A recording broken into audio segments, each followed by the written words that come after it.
So today we are going to be trying to recreate a science lesson at home. So basically it's a series of 5 activities that we were going to do in school, obviously we can't now, that just recap what you should have learned in year 4 about solids, liquids and gases. So I will show you.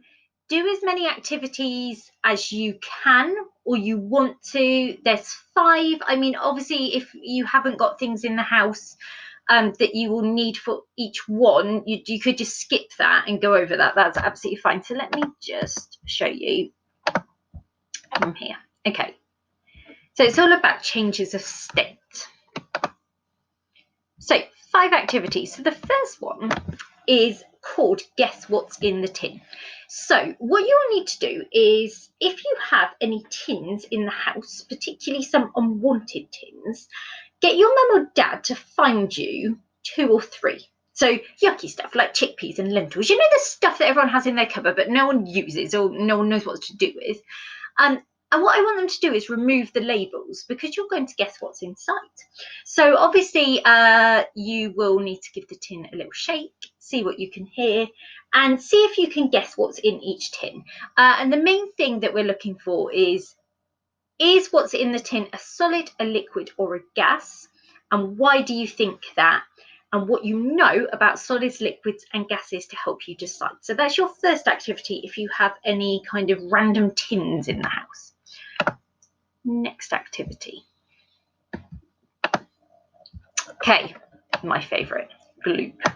Okay, so this is a warning. This is a messy activity. You will need to put down either some newspaper or you'll need to go outside and do this, basically. Get on a coat, go outside. If you've got any corn flour in the house, what I would like you to do is mix some with water, because it makes something really, really strange. There's something called gloop. So if you mix corn flour and water together, otherwise there's a YouTube link there, you can see an example of gloop.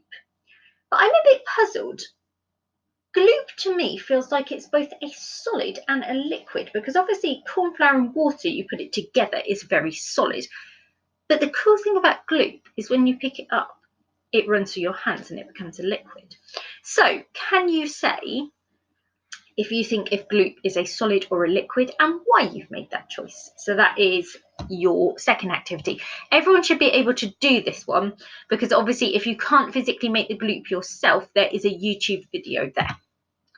Okay, activity 3.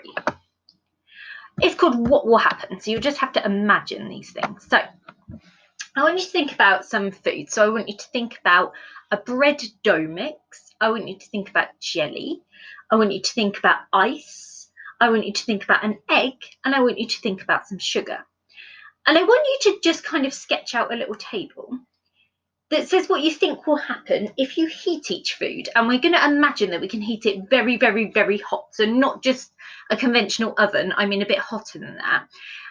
What will happen if you cool the food? So imagine you're putting it in a freezer, or if you mix it with water, and why you think that will happen. So for example, I'll do the first one for you. So bread dough.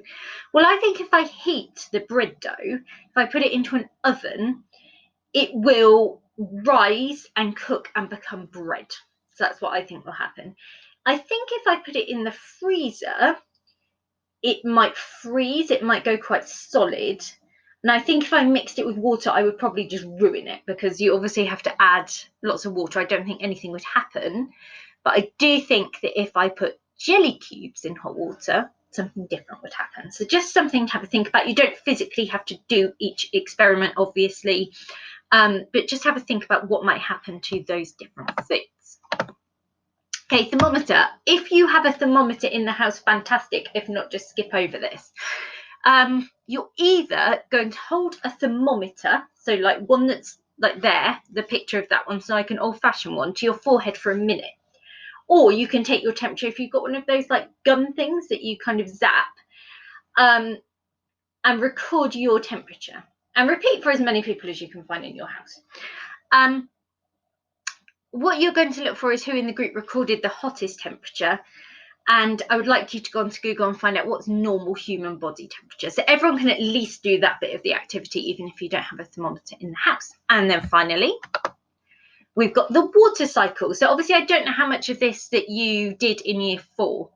I'd like you to just go onto Google, research and find out a bit about the water cycle, and just say anything that you can remember from year 4. So again, everybody should be able to do this activity. So it's just a selection. You can do, you'll all be able to do some of them. Obviously, if you have the means to do all of them, that's great. Just record them somewhere.